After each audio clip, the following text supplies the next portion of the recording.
Hello friends, welcome to M A recipes. ഇന്ന് നമ്മൾ നല്ല ടേസ്റ്റി ആയിട്ടുള്ളൊരു കണവത്തോൻ്റെ റെസിപ്പി ആയിട്ടാണ് വന്നിരിക്കുന്നത്. ആദ്യം തന്നെ നമ്മളൊരു ചട്ടിയിലോട്ട് കണവ എടുത്തിട്ടുണ്ട്. ഇനി അതിലോട്ട് ചെറുതായിട്ട് അരിഞ്ഞു വെച്ചിട്ടുണ്ടായിരുന്ന പച്ചമുളക്, ഇഞ്ചി, വെളുത്തുള്ളി, സവോള, ചെറുള്ളി, പിന്നെ കുറച്ച് വെള്ളവും ആവശ്യത്തിനുള്ള ഉപ്പും കൂടെ ഇട്ട് നമുക്കിതൊന്ന് അടച്ച് വെച്ച് വേവിച്ചെടുക്കാം.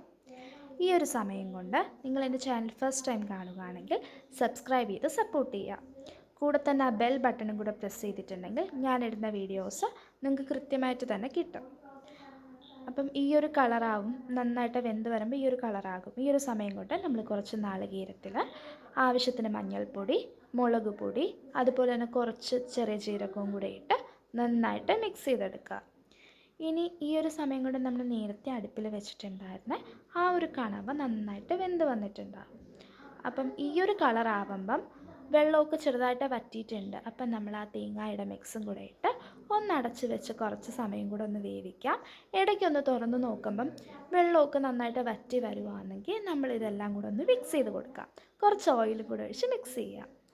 ഇനി നമ്മൾ ഈ ഒരു സമയം കൊണ്ട് വേറൊരു പാൻ അടുപ്പത്ത് വെച്ച് ആ പാനിലോട്ട് ആവശ്യത്തിന് എണ്ണ, കടുക്, അതുപോലെ തന്നെ വറ്റൽമുളക്,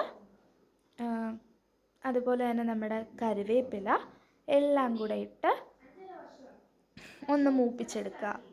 എന്നിട്ട് നമ്മൾ ഈ ഒരു മിക്സ് നമ്മൾ നേരത്തെ ഉണ്ടാക്കി വെച്ചിട്ടുണ്ടായിരുന്ന ആ തോരനിലോട്ട് നമുക്ക് ചൂടോടെ തന്നെ ഒഴിച്ചു കൊടുക്കാം. എന്നിട്ട് ഇതെല്ലാം കൂടെ നമ്മളൊന്ന് മിക്സ് ചെയ്തെടുക്കാം. ഇതാണ് final look. Thank you for watching. Please subscribe for more video.